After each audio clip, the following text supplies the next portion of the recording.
You know, when you embrace self-compassion, mix it with a little of child work, it can be a bit challenging and may even stir up or bring up some uncomfortable emotions or feelings or even memories.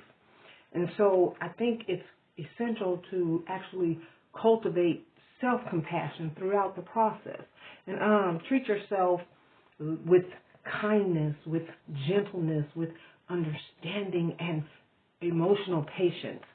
Acknowledge that you're doing inner work and that it takes time and effort to heal and to integrate your healing of your inner child.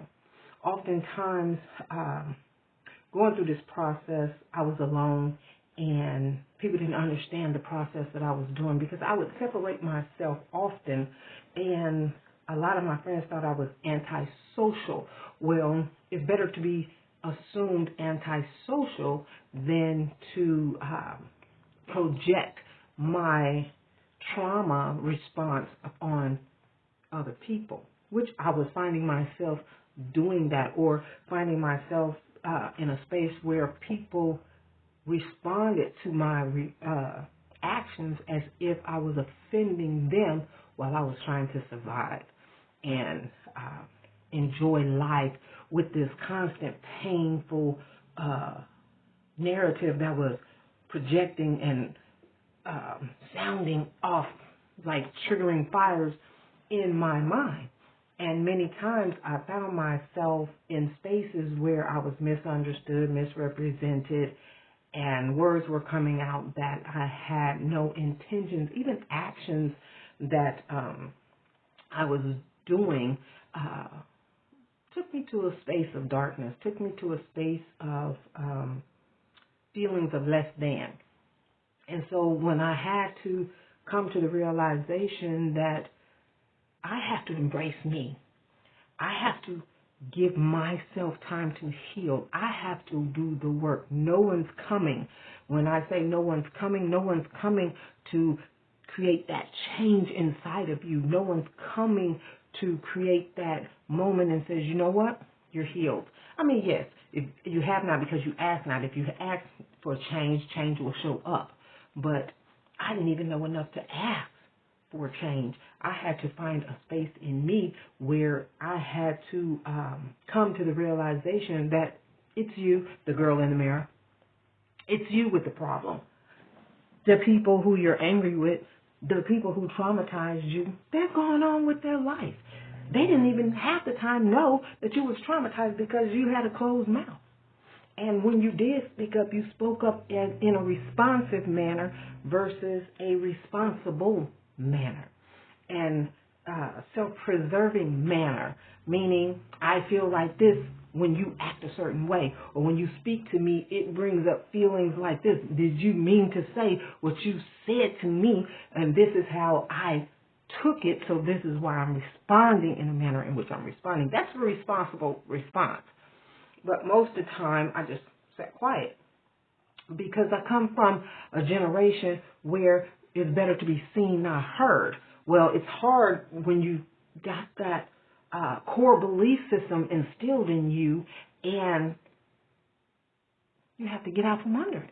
So that's when people say you have to unlearn some things. You have to let some things go. You have to declare some things. And I had to come to the declaration that I am going to change and I'm going to speak up, even though I was trained, taught, and expected to be seen, not heard.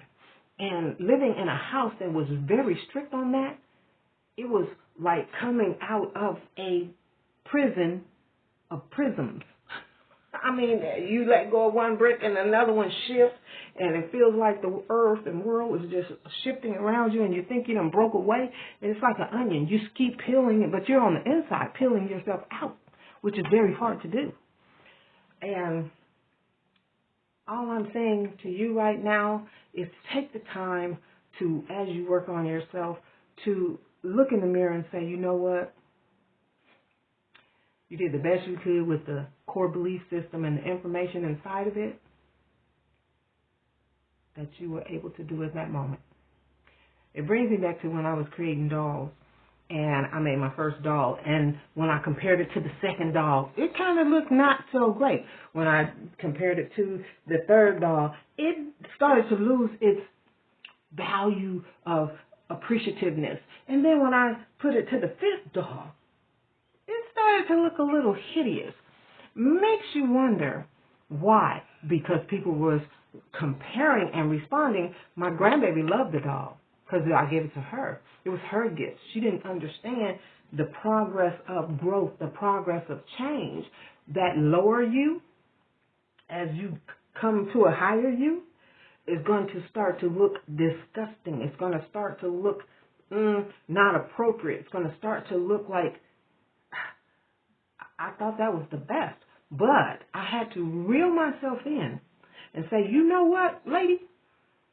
That is a beautiful doll because that was the best that you could do in that moment. And that's a beautiful experience and understanding and knowledge to come to understand that you, if you gave it your all, now if you was a lackadaisical spirit, I'm going to have to say it.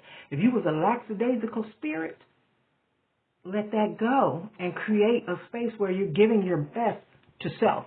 You're giving your best to self. And then the rest will overflow into the world. But if you're a lackadaisical spirit, you're not giving your best because of whatever the excuse you got going on in your head. I'm saying change the excuse. Change your mind, and your life will change.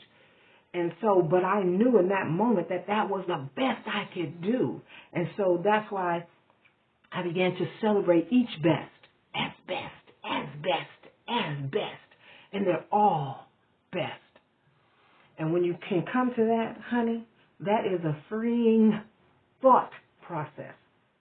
It's a freeing thought process to come to.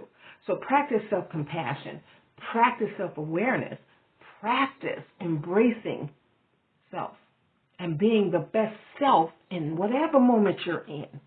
Whatever moment you're in, give it your best.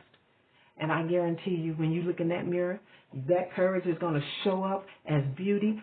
That beauty is going to radiate into the world, and you will begin to see you in a whole different light.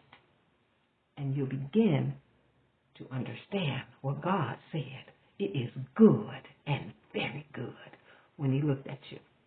I'm Wardina, and I hope you found some value in this. And if you did, I hope you share it. And if you did, I hope you leave me a comment telling me what value or what thought came to your mind when you was listening. I respond to every comment, no matter how many comments. I try to get to everyone. So I hope you found some value today. I hope you show compassion to yourself today so that the world can get the overflow.